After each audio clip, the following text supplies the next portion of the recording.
వి gold trusted gold buyers తాకట్టులో ఉన్న బంగారాన్ని విడిపించి ఈ రోజు ఉన్న మార్కెట్ ధరకే కొనబడును. మరిన్ని వివరాలకు సంప్రదించండి 7710777020. రహదారి గుండా ఈ లాడ్జీ వద్దకు చేరుకున్నారు. ఈ లాడ్జీ వద్దకు చేరుకున్న అనంతరం కూడా ఇక్కడ ఉన్నటువంటి ఏదైతే నాగేంద్ర ప్రొపరేటర్ ఉన్నటువంటి నాగేంద్ర అన్నటువంటి ఇక్కడ వచ్చి ఇక్కడ రాఘవ రెసిడెన్సీలో రూమ్ తీసుకున్నారు. అయితే రూమ్ తీసుకున్నటువంటి నేపథ్యంలో కూడా ఇక్కడ లోపల దాదాపు 2 గంటల పాటు కూడా ఇక్కడ గడిపారని పోలీసుల విచారణలో కూడా తేలినటువంటి అంశం మనం చూడొచ్చు. ఇక్కడ ఇదంతా కూడా ఒక రకంగా నిర్మానుష్యమైన ప్రాంతమే.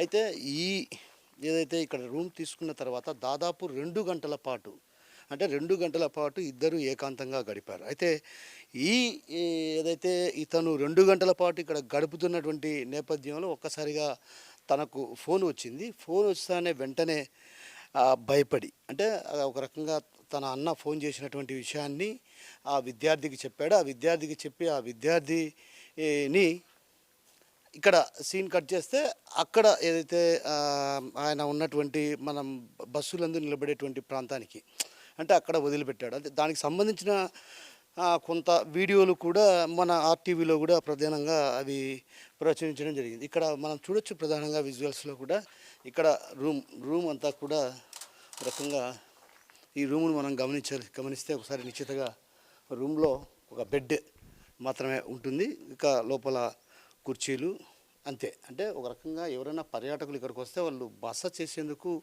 వీలుగా ఉండేటువంటి పరిస్థితి ఉంది. ఇక్కడ వీళ్ళ రావటంతో ఇక్కడ ఈ లాడ్జీలో దిగిన తర్వాత దాదాపు 2 గంటల పాటు అంటే 2 గంటల పాటు వీళ్ళిద్దరు ఏం చర్చించుకున్నారు అసలు ఏంటన్నటువంటి విషయం పైన కూడా అటు పూర్తి స్థాయిలో దర్యాప్తులో వెల్లడయ్యే అవకాశం ఉంది. కేవలం ఒక బెడ్ మాత్రమే ఉంది, ఒక కుర్చీ మాత్రమే ఉంది.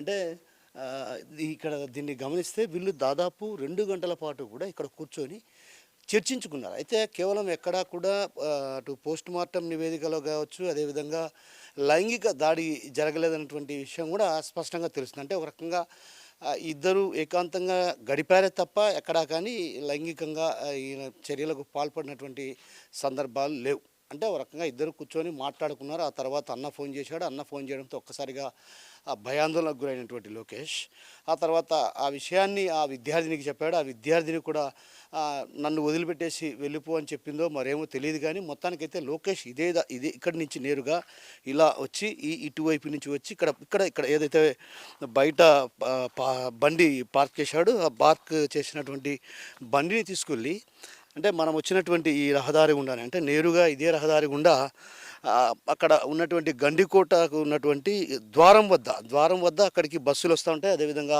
ఆటోలు వస్తుంటాయి. కాబట్టి అక్కడ ఆమెను దించేసి ఆ తర్వాత వెళ్ళాడు. అయితే ఇంతకు లోకేష్కు ఏదైతే విద్యార్థిని అన్న సురేంద్ర తారసపడ్డా లేదన్నటువంటి విషయం పైన కూడా ఎక్కడా స్పష్టత లేని పరిస్థితి. అంటే లోకేష్ 10:32 నిమిషాలకు ఇక్కడ వదిలిపెట్టేసి వెళ్ళినటువంటి సీసీ ఫుటేజ్ ఉంది. అదేవిధంగా లోకేష్ కోసం అంటే లోకేష్తో పాటు తన చెల్లి కూడా ఇక్కడ ఉందన్నటువంటి భావనతో ఇక్కడికి వచ్చినటువంటి సురేంద్ర దాదాపు 45 నిమిషాల పాటు ఈ గడికోటలో గడికోటలో గడిపినటువంటి నేపథ్యంలో ఎవరెవరి వద్దకు వెళ్ళాడు, అసలు ఆ 45 నిమిషాలు ఏం చేశాడు ఇవన్నీ కూడా పూర్తి స్థాయిలో నెక్స్ట్ ఇక్కడ సీన్ కట్ చేస్తే నెక్స్ట్ సీన్లో మనం అటు పూర్తి విషయాలు తెలుసుకుంటాం. ప్రస్తుతం మనం ఉన్నటువంటి రాఘవ రెసిడెన్సీ అని ఉన్నటువంటి ఈ ప్రాంతంలో ఎక్కడా కానీ సీసీ కెమెరాలు ఎక్కడా లేవు. అంటే ఒక రకంగా అటువైపు ఉన్నటువంటి ఇంటికి ఒక సీసీ కెమెరా ఉంది.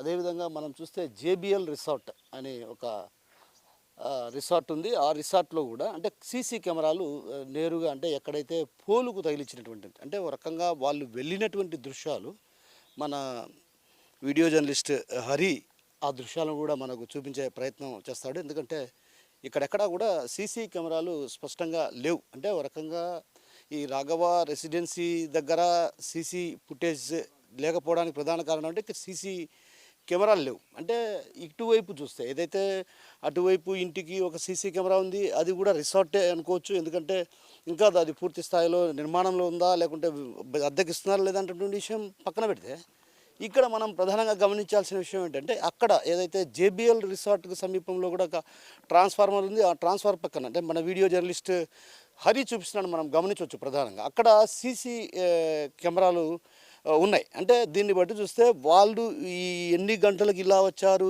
ఏంటి, ఆ రూమ్లో ఏ రూమ్లోకి వెళ్ళారు, ఎంతసేపు గడిపారన్నటువంటి విషయం పైన కూడా అటు పూర్తి స్థాయిలో ఆ సీసీ కెమెరాలో ఖచ్చితంగా తేలే అవకాశాలు ఉన్నాయి. అయితే ఆ సీసీ కెమెరా ఆన్లో ఉంటుందా లేదా అన్నటువంటి విషయం పైన స్పష్టత లేని పరిస్థితి. మరోవైపు ఏదైతే డిఐజీ కూడా మొన్న ఏదైతే ఇక్కడ వచ్చినటువంటి జరిగిన ఘటన నేపథ్యంలో సంఘటనా స్థలాన్ని పరిశీలించిన తర్వాత కూడా ఇక్కడైతే ఎవరైతే సీసీ కెమెరాలు లేకుండా రిసార్ట్ లాడ్జీలు నిర్వహిస్తున్నారో వాళ్ళందరికీ కూడా సూచనలు చేయడం జరిగింది. ఏదైతే సీసీ కెమెరాలు తప్పకుండా ఉండాలి, పర్యాటకులు ఎవరు వస్తున్నారు ఏంటన్నటువంటి విషయం పైన కూడా కొంత క్లారిటీ తీసుకోవాల్సినటువంటి అవసరం ఎంతైనా ఉందన్నటువంటి భావనతో ఆయన అటు అందరికీ చెప్పినటువంటి పరిస్థితి. అయితే మనం ప్రధానంగా ఇక్కడ మాత్రం రాఘవ రెసిడెన్సీలో మాత్రం ఎక్కడ సీసీ కెమెరాలు లేవు. అటువైపు సీసీ కెమెరా ఉంది, ఇటువైపు సీసీ కెమెరాలు. అంటే వాళ్ళు ఎన్ని గంటలకు వచ్చారు, 2 గంటల పాటు ఇక్కడ గడిపిన తర్వాత పోయినటువంటి దృశ్యాలు ఉంటాయి. ఆ తర్వాత ఇదే దారి గుండా లోకేష్ అదేవిధంగా విద్యార్థిని ఇక్కడి నుంచి నేరుగా ఈ రహదారి గుండా చక్కగా అటు వెళ్ళి అటు నుంచి లెఫ్ట్కు తిరిగి గండికోట ఏదైతే ద్వారం ఉందో ఆ ద్వారం దగ్గర విద్యార్థిని దించాడు. ఇది ఇక్కడికి వరకు ఉన్నటువంటి సీన్.